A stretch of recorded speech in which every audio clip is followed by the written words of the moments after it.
प्यारे बच्चों, अब हम लेकर आए हैं इसका दूसरा पार्ट, दिमाग के उपयोग। तो नमस्कार। अब हम बात करते हैं, जिस प्रकार से पिछले पार्ट में हम देख चुके हैं कि दिमाग का उपयोग किस प्रकार से किया जाता है। तो सबसे पहला उपयोग हमने पढ़ा है कि इसमें जो किसी भी भौतिक राशि के मात्रकों को एक पद्धति से दूसरे पद्धति में बदलना। जैसे हमने 1 न्यूटन को डायल में कितने में बदला था, 1 जूल को अर्ग में बदला था। तो इसी प्रकार आज हम नया उपयोग पढ़ेंगे इसका, वो है विभिन्न भौतिक राशियों के मध्य संबंध स्थापित करना। अर्थात किसी भी विभिन्न प्रकार की राशि होगी, उनमें एक दूसरे से निर्भरता होगी और उसका हम एक दूसरे पर माध्यम पर किस प्रकार से निर्भर करता है, इस पर हम सूत्र लिखेंगे। तो सबसे पहले देखिए, ये सबसे इजी मेथड है, इसको समझ लेंगे तो बहुत आसान लगेगी, नहीं तो बहुत कठिन लगेगी आपको। तो सबसे पहले हम बात करेंगे कि किसी भौतिक राशि के मध्य स्थापित कैसे करना। तो इसका स्टेप बाय स्टेप देखते जाएंगे। तो सबसे पहले मान लेते हैं कोई भी राशि है ए एक राशि है, वो डिपेंड करती है बी पर और सी पर और डी पर।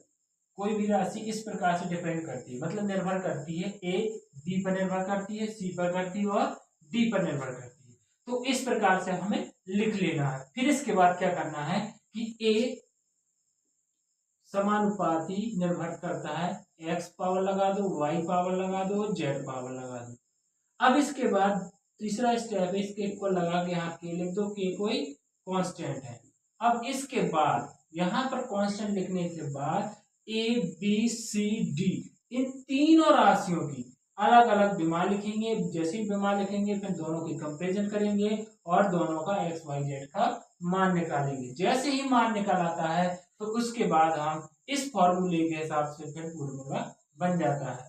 के एक कांस्टेंट है, ये रख भी सकते हैं, अगर पता होता तो उसको भी रख देते हैं। तो अब इस प्रकार से ये एक राशि होती, कोई भी एक भौतिक राशि होगी जो अन्य राशियों पर निर्भर करेगी। तो इस प्रकार से समानुपाती का चिन्ह लगाएंगे और के यहाँ पे समानुपाती चिन्ह हटके किया जाएगा और के बाद इन सभी भौतिक राशियों की हम विमा लिखेंगे। विमा लिखने के बाद फिर एक दूसरे की विमाओं का कंपेयर करेंगे। फिर इसके बाद तुलना करेंगे विमाओं की घातों की और एक दूसरे के एक्स वाई जेड का मान निकालेंगे और इसमें रख देंगे। तो इस प्रकार से हमारा फॉर्मूला जनरेट हो जाता है।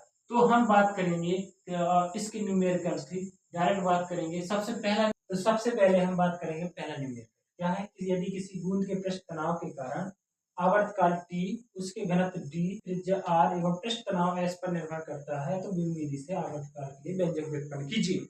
तो इस प्रकार के सवालों में सबसे पहले हमें वो भौतिक राशि पता करनी है जो भौतिक राशि अन्य राशियों पर निर्भर करती है। तो इसमें स्पष्ट दिख रहा है कि जो आवर्तकाल है वो डी, आर और एस पर निर्भर करता है। तो सबसे पहले हम यहाँ पे लिखेंगे कि टी निर्भर करता है डी, आर और इसका एस।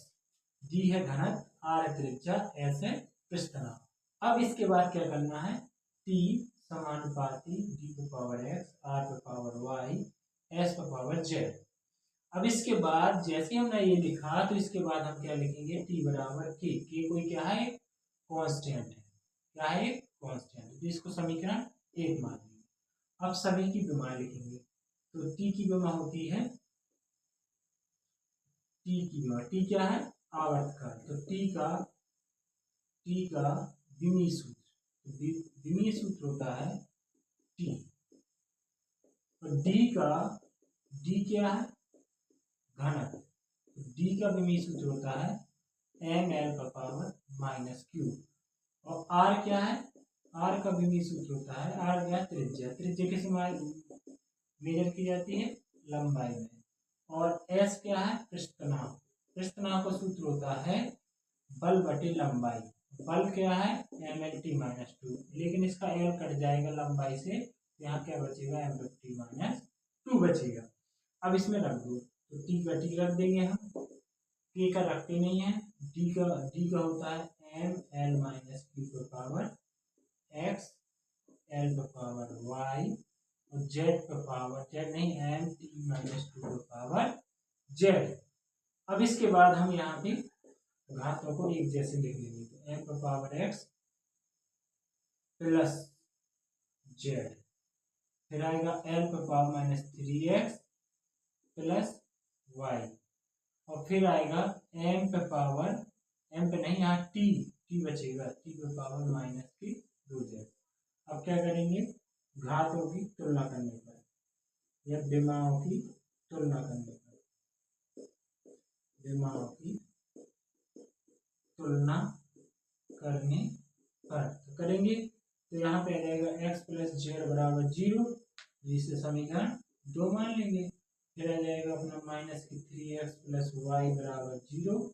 0 क्यों आ रहा है, क्योंकि यहाँ पर ना तो m है ना l है, तो इसलिए दोनों 0। अब इसकी पावर दोनों इक्वल होगी, माइनस की 2z बराबर 1, तो z बराबर यहाँ जाएगा माइनस का 1/2। अब माइनस का 1/2 किस में रख देंगे, समीकरण 1 में रख देंगे, तो z का मान समीकरण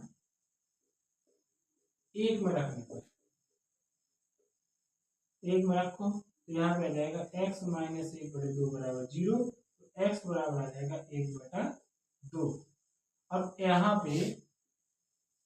अब यहाँ पे x का मान आ गया, x का मान रख दो समीकरण 3 में, तो यहाँ पे लिखेंगे x का मान समीकरण 3 में रखने पर, 3 में रखेंगे तो क्या आएगा, माइनस के 3 गुणा 1/2 प्लस वाई बराबर 0, तो वाई बराबर जाएगा 3/2। अब एक्स वाई के मान कहाँ रख देंगे, समीकरण 1 में रख देंगे, तो एक्स वाई जेड का मान समीकरण 1 में रखेंगे तो यहाँ पे क्या जाएगा, टी पे पावर के डी पे पावर 1/2 और आर पे पावर माइनस नहीं, आर पे पावर एक्स का मान है इतना और आर पे पावर आएगा 3/2 और जेड पे पावर कितना आएगा, एस पे पावर कितना आएगा, एस पे पावर आएगा अपना माइनस का 1/2। अब इसका तुलना करेंगे, अब मतलब अच्छे से लिख देंगे, तो के बराबर, इसका मतलब होता है रूट, इसका मतलब रूट एक बटे में चला जाएगा और यहाँ पे क्यू आ जाए, तो इसका फॉर्मूला बनेगा अपना dr/3/s। तो ये हमारा है आवर्तकाल का संबंध किससे, अवघनत्व, त्रिज्या और एस में, तो ये हमारा फाइनल आंसर होगा। तो अब इस प्रकार के सवाल में सबसे इम्पोर्टेंट क्या है, तो हम पहले राशि पता करनी है, कौन सी राशि किस किस पर निर्भर करती है, तो ये राशि यहाँ लिखेंगे, बाकी जितनी निर्भर करती है एक्स वाई जेड। अब इसका क्रम कैसा भी लिख दो, चाहे एक्स में इधर लिख दो, वाई इधर लिख दो, कोई दिक्कत नहीं, बाद में आंसर वही आएगा, टी डी पे पावर जितना आना है। अब इसके बाद के टी आएगा, के को कुछ नहीं है, के क्या है, कांस्टेंट है, के क्या है यहाँ पर, के नियतांक है, क्या है, नियतांक है। अब इसके बाद टी का भी सूत्र लिखेंगे, टी इधर आएगा, टी का भी सूत्र है, आर का भी सूत्र है, एस का भी सूत्र, ये याद रखने पड़ेंगे अच्छे से।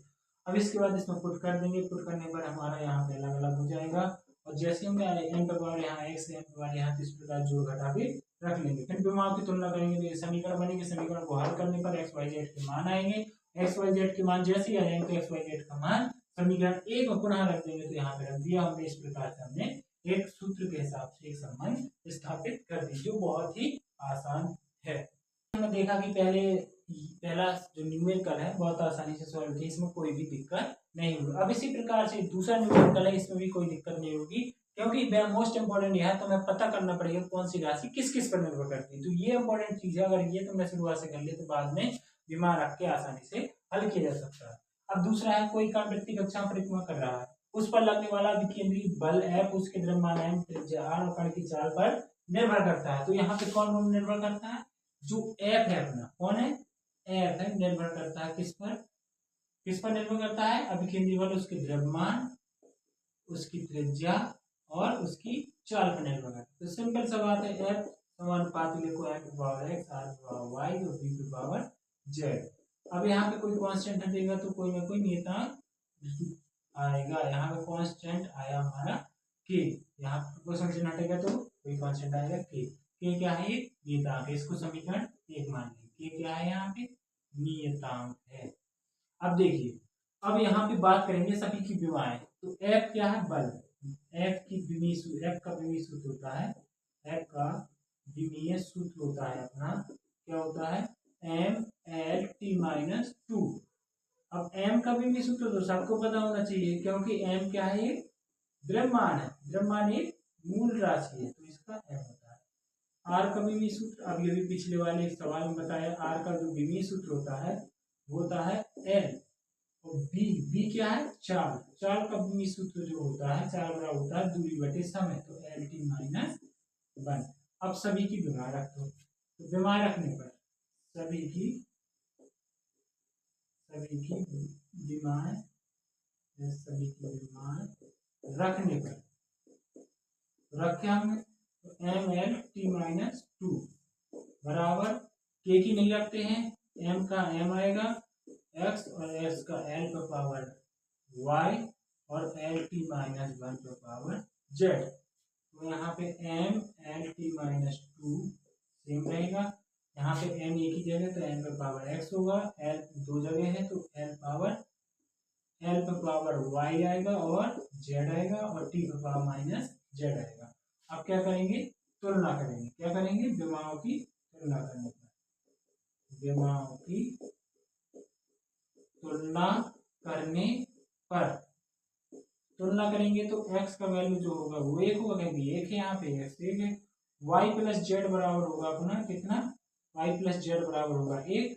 और यहाँ पे देखो t माइनस 2 है, तो t माइनस 2 बराबर यहाँ पे लिखेंगे माइनस 2 है, बराबर हो जाएगा z के, तो माइनस जेड बराबर माइनस 2, जेड से जेड कट जाएगा, माइनस से माइनस कर, जेड से जेड नहीं माइनस से माइनस कर दे, तो जेड का वैल्यू कितनी आ गई, जेड की वैल्यू 2। अब जेड का वैल्यू यहाँ पे समीकरण 2 में रख दो, जेड का मान समीकरण 2 में रखने पर रख दो। यहाँ पे y प्लस माइनस प्लस 2 बराबर 0, y बराबर आ जाएगा माइनस का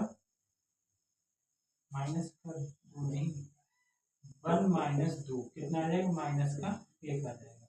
अब इसमें क्या कर देंगे, इसमें पुट कर देंगे समीकरण 1 में, तो यहाँ पे हम कर दे रहे इसलिए पहला वाला मिटा दे रहे हैं। तो यहाँ पे आ जाएगा अपना क्या, यहाँ पे रहेगा एक्स वाई जेड का मान समीकरण 1 में रखने पर। अब रख दो समीकरण 1 में, तो क्या आ जाएगा, एफ बराबर के एम पर पावर आ एम, एक्स का वैल्यू कितना आया, एक्स का वैल्यू है 1। देखो यहाँ पे सबसे पहले आ गया एक्स 1 आ गया, और y की वैल्यू आ गई -1, तो r पर पावर 1 और b पर पावर 2। तो इसका फॉर्मूला बनेगा एम बी स्क्वायर -1 है बी स्क्वायर बटे r। ओके, अब प्रयोगों द्वारा पता है, इसका प्रयोगों द्वारा के बराबर 1 है, एम बराबर क्या आएगा फॉर्मूला, एम बी स्क्वायर बटे r। तो ये हमारा फाइनल फॉर्मूला है। तो इस प्रकार से हमने किसी भी भौतिक राशि को